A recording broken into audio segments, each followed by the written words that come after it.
पुसेगाव हिंदकेसरी मैदानातला गट क्रमांक 94 आणि या गट क्रमांक 94 मध्ये A1 जोडी म्हणजेच चिक्या आणि घोटकरांचा सर्जा. भावांनो, बरेच जण या जोडी पळण्याची वाट बघत होती आणि ती जोडी आपल्याला पळताना दिसली गट क्रमांक 94. भावांनो, हे पुसेगाव हिंदकेसरी मैदानामध्ये सेवागिरी महाराजांचा आशीर्वादच लागतो तेव्हाच गाडी फायनलला पात्र होते, हे तर तुम्हाला माहितीच आहे. तर भावांनो, आज नक्की झालं काय?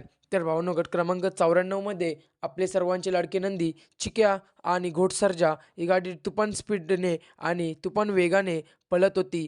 परंतु शेवटच्या क्षणाला मात्र झालं. भावांनो, प्रेक्षकांनी या गाडीला फॉल केली. भावांनो, तुम्ही जर या व्हिडिओच्या माध्यमातून बघू शकाल तर प्रेक्षक खूप जवळ आले होते आणि भावांनो, हा जो नंदी आहे घोडसर्जा आणि चिक्या हे दोन्ही नंदी फॉल झाले. म्हणजे दुसऱ्या तासा गाडी गेली. असो भावांनो, नक्कीच पुढच्या मैदानामध्ये कमबॅक करतील. परंतु प्रत्येक मालकाची इच्छा असते की या मैदानामध्ये गुलालासाठी राहावं. परंतु आज गटालाच हे घडलं. हे पाहून खूप दुःखदायक वाटतोय. धन्यवाद भावांनो.